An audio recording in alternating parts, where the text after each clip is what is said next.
Dear the distinguished guests and dear the organizing committee and distinguished guests, thank you for your participation at this Northern semi-final round of the first ELYH talk.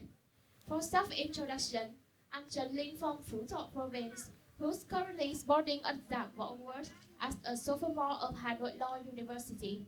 Well, after having to make two slideshows of Canva, I chose my presentation theme to be a talk about International Men's Day and the existing prejudice on the male.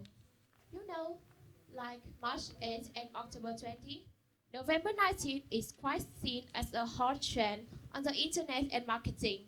Besides the jokes about World Toilet Day, as brand stores discounts over every net space for marketing and tabloids keep kicking on, why women haven't given men yet.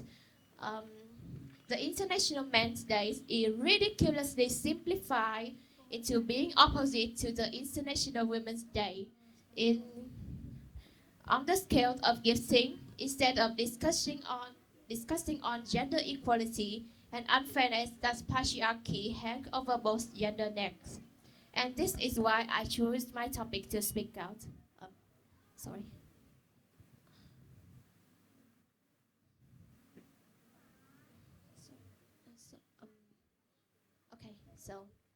Speaking of the day origin, we shall thank Thomas Oster and Dr. Jerome Taylor Singh, the true initiators to the special days on which people express their honor to model a positive and responsible man, recognize their roles in society and community, and most importantly, November 19 is a chance to look back at men's relationship with their family and our society,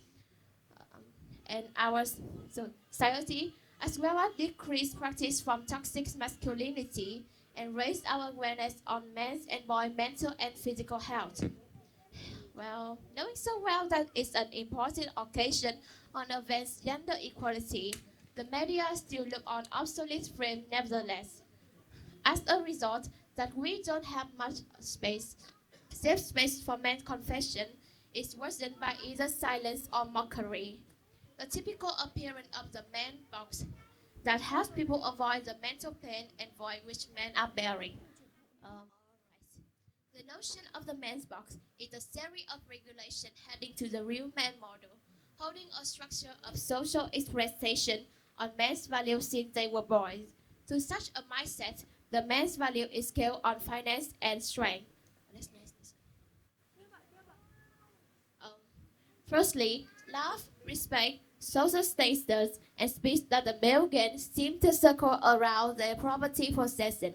Thus, they are taught to be competent in making a living and being financially reliable for themselves and the social circle members, especially their families.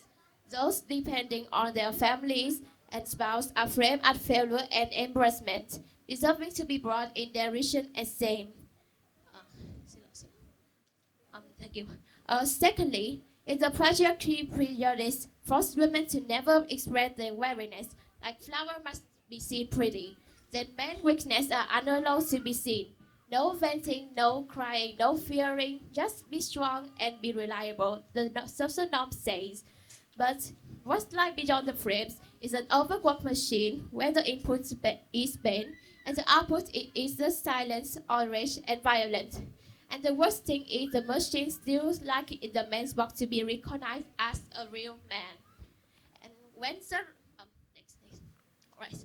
when the right to confess, be listened and healed is just abused by the man's box, despair and isolation are there to enroll men's health and even their lives. When the male can say that they are tired and need help and think it's shameful to contact for therapy, what's waiting for them at the end of the day might be drug and sickness.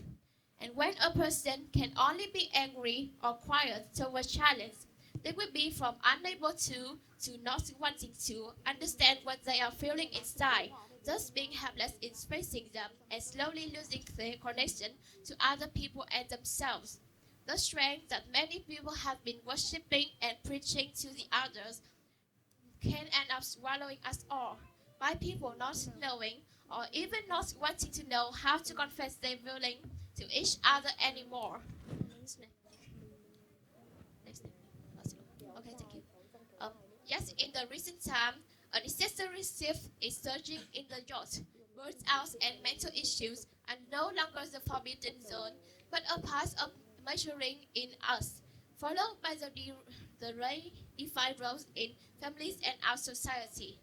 Instead of being responsible as the fixed breadwinner, businessmen or workers, and the process on their own, more of them engage in household, child caring, emotional labor, and social reproduction, as well as letting themselves to rest when they are tired and be listened to or heard by the others.